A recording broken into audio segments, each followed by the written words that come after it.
It's not just Trump. This goes back to Democratic presidents as well that objected to our supply management. And we're seeing that our European allies are saying, hey, we're not big fans of it either.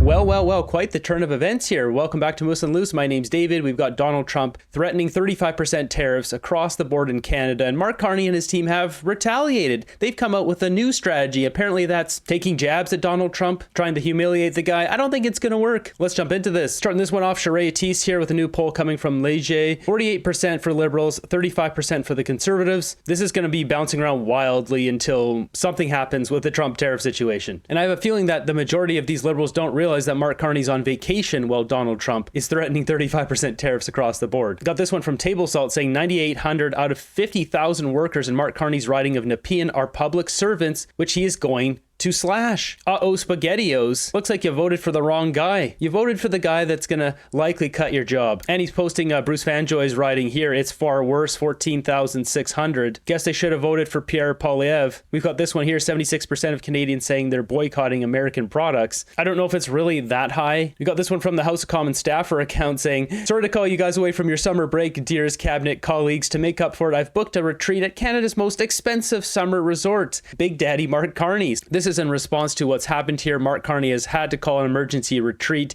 in Muskoka because he's not doing anything while on vacation. And with all this Trump tariff talk, we've got this buffoon, David Eby. This is the premier of a province saying this. This letter is failing and factually incorrect. Other F words come to mind. I'm sorry, what? Just one reminder of why Canadians need to come together to grow our economy, stand strong. British Columbians are leading the way on that work. This guy's an absolute loser. He's driven business out of British Columbia. He's brought in street candy that has caused an absolute crisis not only in British Columbia, but in this country. And he has the audacity to come out with this childish garbage that you'd see from Justin Trudeau. With Trump's 35% tariff announcement, what has been the response? We'll listen to it. Coming straight from Mark Carney's energy minister, Tim Hodgson, apparently taking shots at Trump is their strategy now. And do you think it is within Canada's national interest to help our allies in the European Union, in Europe, wean themselves off of hostile Russian natural gas?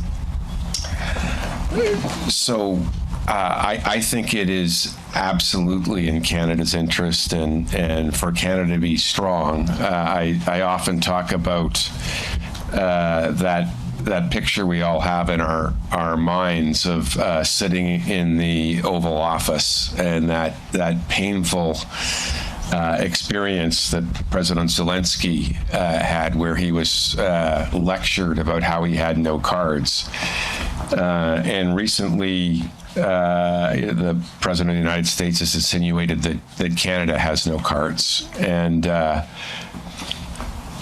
I will make the observation that sometimes what the president says is actually the opposite of what is true. And so when he says we don't need Canada's autos, we don't need Canada's steel, we don't need Canada's aluminum, we don't need Canada's lumber, we don't need Canada's uranium, we don't need Canada's potash, we don't need Canada's electricity, I kind of think he needs all those things. And it is in our interest to make sure we have the ability to sell all of our products to as many allies as possible. We should be selling to all of our allies who are like-minded, not just the allies that happen to sit across the border. That is in Canada's interest. That is what makes Canada strong.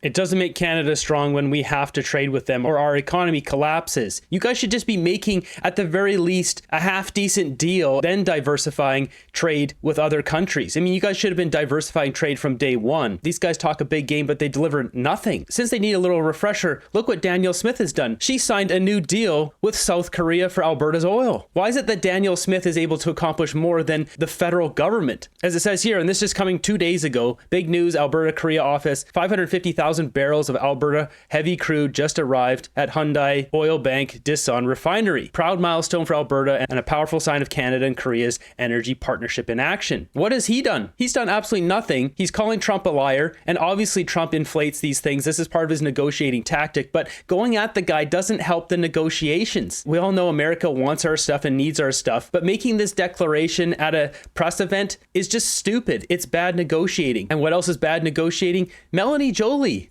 And the European countries. And I think that there's a lot of interest in the EU for Canada. And I think there's lots of interest right now in Canada for the EU. I think we're in really, the golden age that is starting between the EU and Canada. Thank you. What an absolute buffoon. The golden age between EU and Canada. I don't know if this is just trying to provoke Trump and scare him. It's not going to work. It's just going to piss him off. Jumping on the Titanic that is the EU after it hits the iceberg is an interesting way of sticking it to the Americans. Isn't that the truth? The American economy is going up, the EU economy going down. Meanwhile, we've got this report from Rebel News. Quebec-based RCMP officers under criminal investigation after allegedly making online threats against US President Donald Trump and disclosing sensitive information about his movements during the June's G7 summit in Alberta. I'm sure that's going to help negotiations. Let's talk about July 21st as the date for when this trade agreement was supposed to be signed, sealed, delivered, and August 1st being the date for these new tariffs to come into place if he doesn't get what he wants. Like, what do you make of this discrepancy between the dates? Well, Mark Carney said July 21. It's not that he did it unilaterally. You can't tell the Americans that if after July 21 we don't have a deal, then what? What's Canada's threat? So it's obviously something that the Americans had to agree to as well. When Trump was in Kananaskis for the G7 meeting, he did say that he hoped to have something concluded soon. So I'm assuming that July 21 was what he meant. What I think is happening now is that with the threat of August 1, Mark Carney's saying, great, that gives me 10 more days then to negotiate and get a better deal for Canada. So I guess it could be. I mean, is Mark Carney really negotiating? He's on vacation. Sure, he maybe gives him more time on vacation before he has to deal with the problem. If Mark Carney really knew how to negotiate, he wouldn't be pushing this to the last minute. He would have come up with a good deal. He would have realized who he's negotiating with. It's Donald Trump. He can't push the guy around. He has the biggest economy. He's the president of the most powerful country. The best deal would have been coming out of the gate when all these other countries were sending in offers and Donald Trump didn't like them. Just read the room, look at the media, and realize when he's irked by this, and then a good deal comes in from Canada, he's like, perfect. I need a win, need to get that off my plate. If they timed this right with a deal he couldn't refuse, they could have got this through much earlier. Mark Carney's awful at negotiating. The Americans saying, hey, listen, if you want to drag your feet on this side of the border, then we're going to have this as our backstop, the same way that July 21 is how you feel that this is your backstop to make sure that we have a deal. Beyond that, I'm assuming that if the Americans don't like the way the deal goes, they're prepared to walk away. And because Donald Trump is not putting these tariffs in because it's in the best interest of the U.S., right.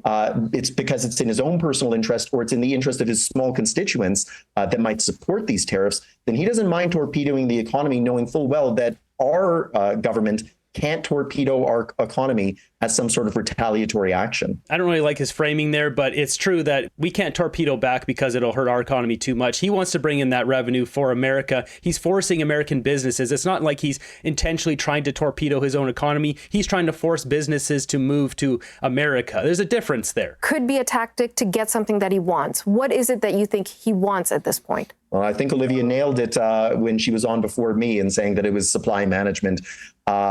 She mentioned the French, the Belgians. When I was listening, waiting to come on, I actually held up my hand and said, I oppose supply management as well. I think a lot of Canadians, if they realize the damage that it's doing to our pocketbooks, would probably start to line up as well. And one of the few areas where we could find common cause with the U.S. is that, yes, supply management is only beneficial to farmers. And if you're a farmer, of course, you're going to defend that policy. But every Canadian consumer of dairy, chicken, eggs should be outraged at what we're having to pay indirectly to support that policy. I know you played the clip where Mark Carney said, I will never get rid of it.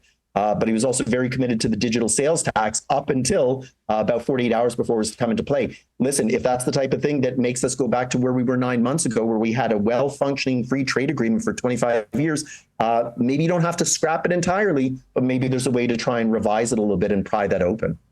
There's even farmers that don't want that supply management, though. So it's not just like the farmers want it and everyone else doesn't want it. In reality, if Canadians don't want to buy American milk, they think it's tainted, whatever, then don't buy it. Open up free trade, make things cheaper for Canadians. Life has already been too hard in this country for everyone. It's time to get rid of this draconian cartel that has taken over this whole sector, and it's now being sacrificed at a GDP of 0.8% of Canada's total GDP for the rest of the economy. It's absurd. Why would we sacrifice the sector that provides less than 1% for all of the rest? Trump's talking about sweeping tariffs on everything, and what, we're going to prop up the dairy supply management to sacrifice the rest? And I really wonder at this point if Trump just wants to get rid of supply management because he likes the thrill of it, the challenge of it, something that hasn't been taken down, and he wants to be the guy who claims that he took it down. This is the kind of guy Trump is. He likes the challenge, and when someone says you can't have this, he wants that. He likes that challenge and he wants to take that on. And what's dumb is the Liberals keep playing into this stuff. They keep falling for all his tactics. They clearly haven't read the art of the deal. And meanwhile, Mark Carney, he's on vacation. I'm going to guess, Moshe, as you just answered that question, a lot of eyebrows were raised. It's a perspective we don't often hear, that you're not a fan of supply management as a Canadian citizen. So I hear you in that maybe prices would be better, but that could also make the prices quite volatile.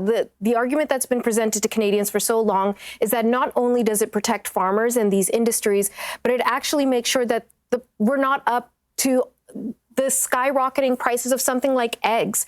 We saw last year how eggs became so limited in accessibility, so incredibly expensive in terms of price in the United States. And we weren't really hit with that in Canada, and supply management was used as the argument why we weren't in that same dire situation. What do you make of these counter arguments that say, we need supply management to protect Canadians? Basic research will tell you that it wasn't supply management for the reason of the prices skyrocketing in America with eggs. It was avian flu that wiped out 58 million birds. Like, come on, CBC. Group urging USDA to immediately address avian flu outbreak. Right here, 474 flocks in 47 states that affected 58 million birds, directly contributing to rising egg prices. It has nothing to do with supply management. I'm totally fine with that. And you made a very reasonable argument, but we don't hear that argument. We just hear that supply management is not up for discussion. End of story. So if I came to you and said, listen, we're paying $6 at a nice steady rate, where it could be $3 sometimes and $9 other times, maybe people might say, hey, I'm willing to take that risk every once in a while if that were to happen. We don't have that conversation, though. It's when every federal leader in French and English unequivocally said, I'm not touching that policy and it's not up for debate. You kind of back yourself into a corner then, that if Donald Trump's going to say, hey, I'm going to hit you with 35% tariffs and escalating unless you're at least prepared to discuss it, then we don't have any leverage in those negotiations. And as you see, it's not just that the U.S., it's not just Trump. This goes back to Democratic presidents as well that objected to our supply management. And we're seeing that our European allies are saying, hey, we're not big fans of it either. And you're not going to get your free trade agreement with us to try and offset some of the damage from the U.S. trade relationship until you're ready to have that conversation. I think we just need to have the conversation, at least as to what are we prepared to give up. Basic rule of economics. You want something, you got to give up something. And it seems that we want something without having to give up something. That's an important point. So the reason why we didn't do a deal with England last year with dairy is because supply management. They walked away from the table. They're like, get out of here. This supply management hurts our trade with every country. And it's protecting one small sector of people who are getting rich from it. We're going to sacrifice our whole country for 0.8% GDP contribution from the dairy sector. Yeah, that's real dumb. So you mentioned digital services tax. It was 2 weeks ago. I feel like I'm saying this again and get to everyone I talk to, but 2 weeks ago, Trump issued the Truth Social thing. We're not negotiating with Canada anymore. It's over. And then 3 days later, the Prime Minister gets rid of the digital services tax. Okay. Is there room for some back and forth on supply management, or is it a zero-sum game and it's either we're keeping it or it's gone?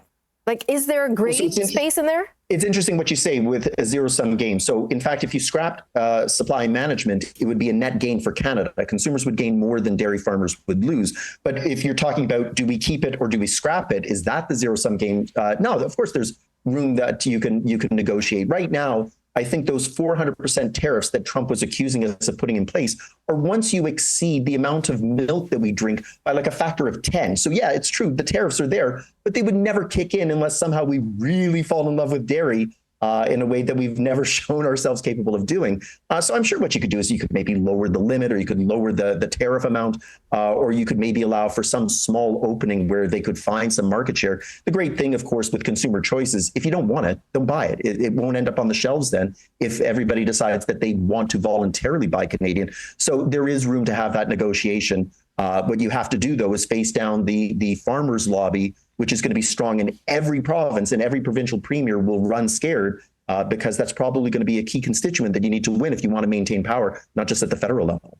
And I mean, this dairy cartel is the same thing as with the EV mandates. It's forcing us to buy one thing versus having choice. And this all comes down to profit. Brookfield aligning themselves to be cashing in on this EV mandate. It's the same thing with the dairy supply management. just before I let you go, so we know that the Council of the Federation is meeting on July 21st. They've invited the Prime Minister. I think on July 22nd, he's going to be attending.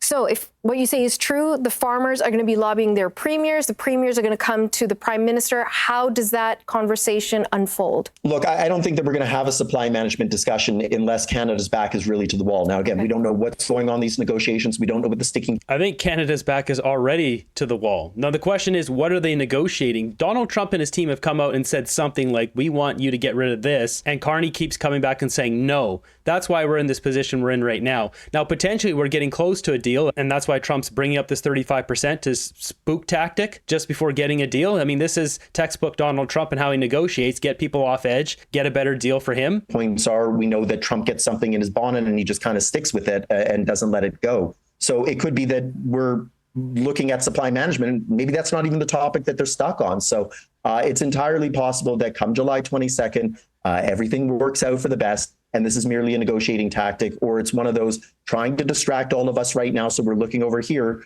where, in fact, the real action is going on somewhere else, which is certainly something that he's done time and again. And that's why we see that sometimes when he makes an announcement, the next day the news cycle goes 180 with something totally different. With all this, Mark Carney's got a bit more time. Maybe he'll go on another vacation. You know, he's got till August 1st now. Nothing has changed, though. If Mark Carney doesn't get a good deal for Canadians will be like, oh, that wasn't the guy I thought he was. I thought he would be good at negotiating. I thought he could handle Trump. If he can't handle Trump, Mark Carney is finished, and there will be another election coming soon.